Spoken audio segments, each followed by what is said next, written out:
Premonição, quem tem a visão e quem é salvo pelo visionário acaba morrendo. Mas existem regras e exceções das regras de como escapar do ciclo da morte. Vem comigo entender todas as regras e exceções das regras da morte. Fala, Geeks!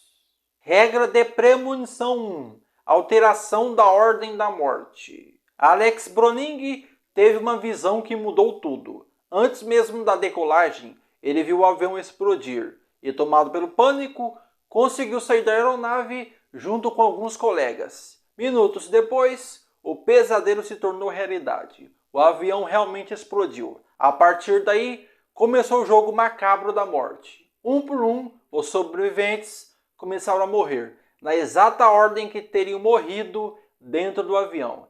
Essa foi a primeira pista. Existe um design, uma ordem. A morte tem um plano, e ela segue esse plano como uma linha reta. Mas o que aconteceria se alguém cortasse essa linha? Quando Todd quase morre, preso nos trilhos do trem, Alex consegue salvá-lo a tempo. E aqui está o detalhe mais importante. A morte pula para o próximo da lista. Ela simplesmente segue adiante. É nesse momento que Alex percebe. A ordem pode ser alterada. O destino pode ser reescrito.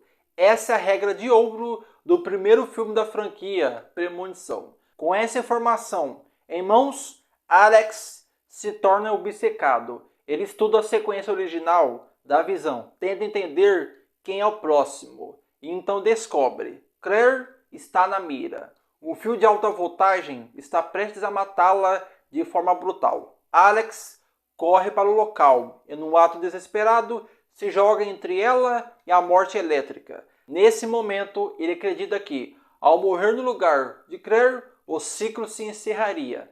Mas algo ainda mais surpreendente acontece. Alex sobrevive. Regra de Premonição 2. Nova vida. No segundo filme da saga, Premonição 2, os personagens descobrem uma possível falha na engrenagem implacável do destino, a tal regra da nova vida. Tudo começa após o brutal acidente de carro previsto por Kimberly Corman. Entre os sobreviventes, surge uma teoria inusitada. Será que o nascimento de uma nova vida pode interromper o ciclo da morte? A esperança se acende quando descobre que uma mulher grávida poderia estar entre os envolvidos no acidente da visão inicial. A lógica é simples. Se a morte tira vidas, talvez criar uma nova possa reiniciar o jogo. Tipo um bug no sistema fatal do destino. Só que, plot twist, a mulher grávida não estava realmente no acidente. Então, a teoria falha? Não exatamente. Kimberly, desesperada para salvar si mesma e seus companheiros, toma uma decisão extrema. Ela literalmente se entrega à morte, se afoga, morre, então é ressuscitada. Sim, ela morre de propósito, para nascer de novo. Essa ressurreição é interpretada como uma nova vida, como se o ciclo tivesse sido reiniciado, e funciona. Ela e o policial Thomas Burke sobrevivem até os créditos finais, contrariando a lógica da morte pela primeira e última vez na franquia. Regra de Premonição 5. Tirar uma vida. Em Premonição 5, os personagens descobrem uma verdade chocante. Existe uma possível brecha no plano mortal da morte. Afinal, se alguém deve morrer e você tira a vida de outra pessoa, então teoricamente essa nova vítima ocuparia o seu lugar na lista. É como se a morte aceitasse esse sacrifício como uma troca. Esse conceito, que já havia sido sugerido de forma ambígua nos filmes anteriores, é levado a sério pela primeira vez em Premonição 5. Ali, os sobreviventes do acidente com a ponte são confrontados com uma terrível revelação. Não há como parar a morte, a não ser que alguém morra em seu lugar. E é aí que a regra 3 entra em cena. Vamos falar de Nathan Sears. Durante o filme, ele mata acidentalmente um trabalhador da construção civil. Um momento tenso, aparentemente aleatório, mas que salva a sua vida. A partir dali, Nathan escapa da lista fatal e sobrevive até o final. Coincidência ou a regra 3 em ação? Mas o caso mais emblemático é o de Sam Litton. No clímax do filme, Sam enfrenta Peter Friedrich, que enlouquece com a ideia de matar alguém para sobreviver. Peter até tenta assassinar a namorada de Sam para escapar da morte, mas o plano dá errado, e no fim, Sam acaba matando Peter em legítima defesa. Resultado, Sam e sua namorada Molly escapam, ou ao menos pensam que escaparam. Mas como sabemos, em premonição, a morte tem paciência e senso de humor cruel. Exceção 1 da regra da morte. Desde o primeiro filme, aprendemos que a morte tem um plano, uma ordem, um projeto bem traçado, onde cada pessoa deve morrer exatamente como foi previsto pela premonição inicial. Mas existe uma possibilidade. Se alguém for salvo, a morte pula essa pessoa e vai para a próxima na lista. Simples, né? Só que não é bem assim. Vamos voltar para o final do primeiro filme. Alex, Carter e Claire estão em Paris, meses depois da tragédia do voo 180. Eles acreditam que conseguiram burlar a morte, que ao interferirem na ordem das mortes, escaparam do destino sombrio, mas a reviravolta vem rápida e mortal. Carter é morto brutalmente por uma placa de outdoor. Aparentemente, a morte ainda está jogando. E pior, Alex morre fora de cena, entre o primeiro e o segundo filme. Espera aí, isso faz sentido? Se Alex sobreviveu à premonição e salvou outros, ele não deveria estar fora de perigo, afinal ele mudou a ordem. Mas é aí que surge a falha.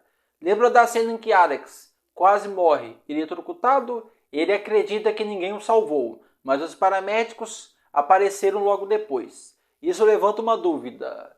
Será que eles salvaram Alex a tempo e por isso a morte o pulou por um tempo? Se for esse o caso, Carter deveria ser o próximo. E de fato, ele morre. Até aí, parece que a lógica da morte está funcionando. Só que depois, Alex morre também. E a morte nunca explica exatamente por quê. Isso indica algo muito mais sinistro. A morte não encerra o ciclo. Ela reinicia o jogo. Mesmo que você mude a ordem, salve alguém ou fuja, ela vai dar um jeito de te alcançar. Pode demorar, pode parecer que acabou, mas ela vai voltar. E se fosse só isso, ainda dava para aceitar. Mas tem mais um detalhe perturbador. Claire, que sobrevive ao primeiro filme, morre no segundo. E o mais curioso, ela morre depois da morte de Alex. Ou seja, se a ordem tivesse sido alterada, ela deveria ter morrido antes dele. Mais uma vez, a regra da ordem das mortes entra em colapso. Exceção 2 da regra da morte. Em Premonição 5, a franquia resolve brincar com uma ideia tentadora. E se matar outra pessoa pudesse salvar sua vida?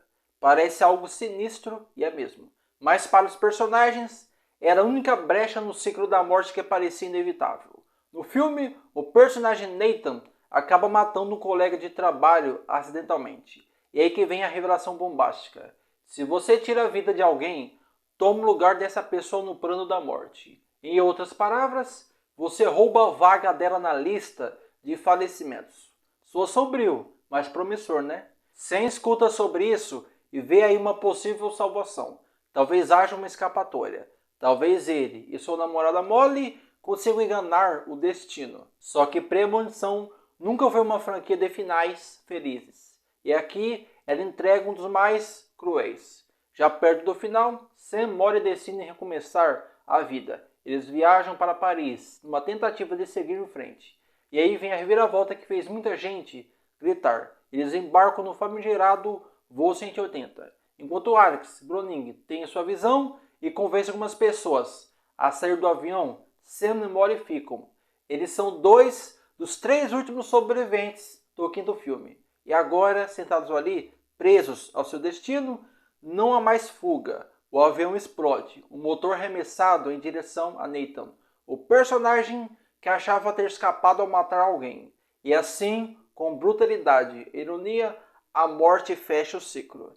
Ninguém sobrevive. Ou seja, a morte substituta não impede as coisas.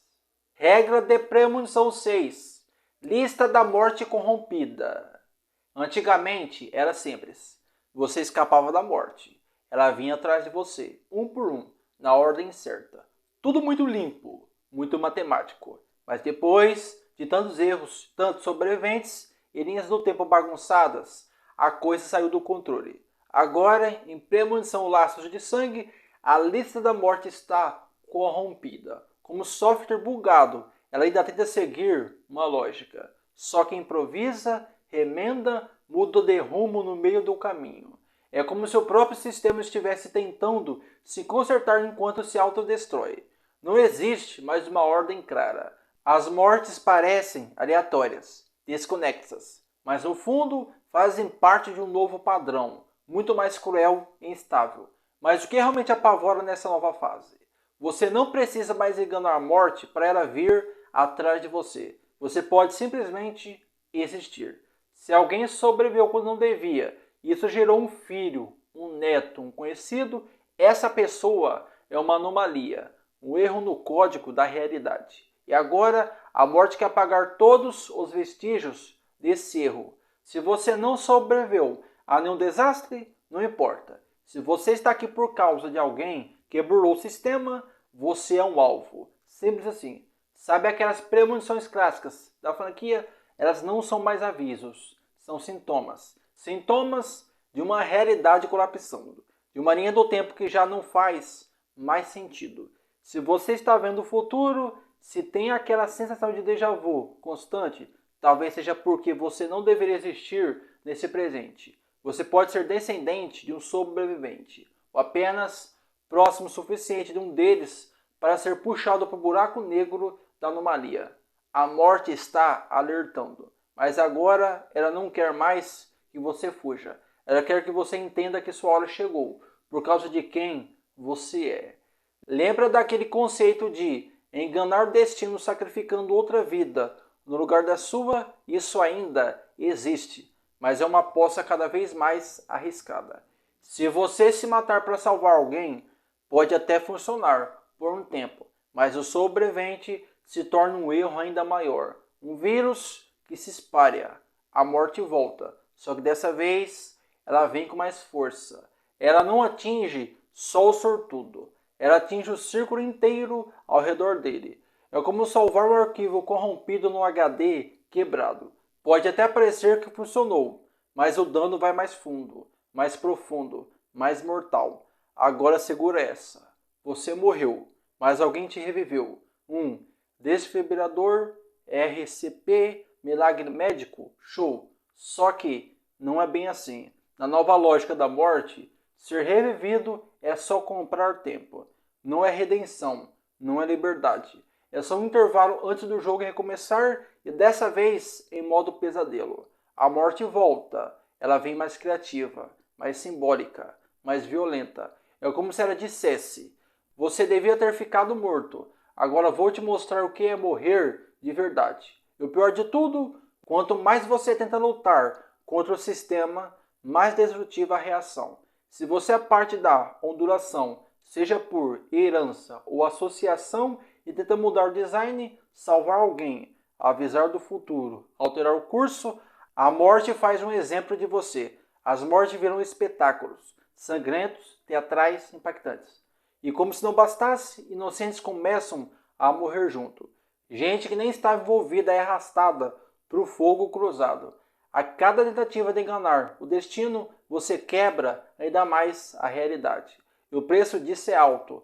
Famílias inteiras podem ser apagadas, cidades dizimadas, linhas do tempo reiniciadas. A morte não é mais apenas uma força inevitável.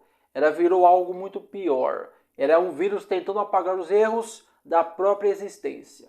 Ela quer limpar os rastros de quem não deveria estar aqui. Ela não quer só matar você. Ela quer apagar você. E tudo que a sua existência mudou.